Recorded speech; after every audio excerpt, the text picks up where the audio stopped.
tourist was visiting the Himalayan mountains. He entered into a cave and he saw a sage deep in meditation. The tourist sat in front of him. The sage opened his eyes and asked the tourist, "How can I serve you?" The tourist said, "I am traveling, searching, trying to understand the meaning of life. And so I came here to the Himalayas and I entered this cave and I saw you deep in meditation. But I am surprised that you are living such a simple life. I see that there are no other objects in this cave. You only have a small water pot and a stick.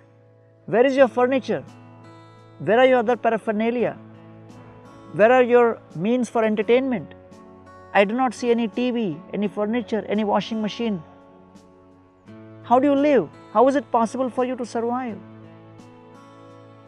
The sage smiled at this tourist and said, "Well, I see that you have entered into this cave of mine and you are talking to me. So my question to you, dear tourist, is where is your furniture? Where is your washing machine? Where is your paraphernalia? Where are all of your other household items?"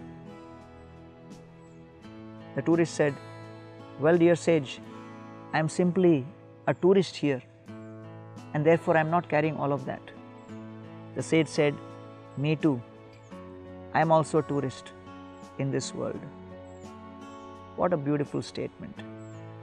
Bhagavatam says, "Atmajaya sutagara pashudravena bandhushu rajye chavikale nityam virudham mamatam jaho."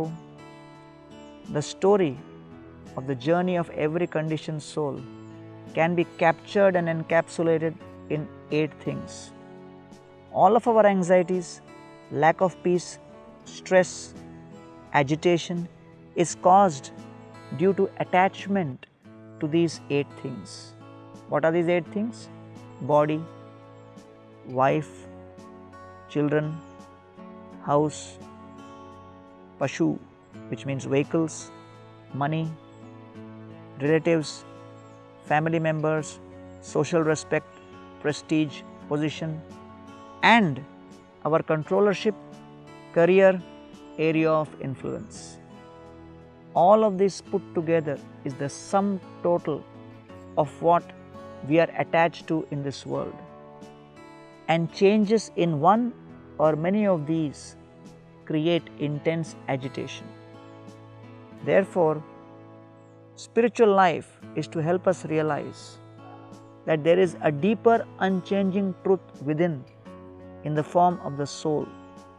In spite of all of those changes, the soul does not change, and the soul's relationship with the Supreme Soul is beyond the influence of any of the changes of the time factor. Therefore, we have to realize we are all on a journey. We are all tourists, and all the so-called paraphernalia and baggage which we are carrying with us has to be left behind, because we have to ultimately leave this body and go to our next destination against our will. Therefore, as tourists, let us start searching for the journey home, the journey back home to the spiritual abode of the Supreme Lord Krishna, Golok Vrindavan.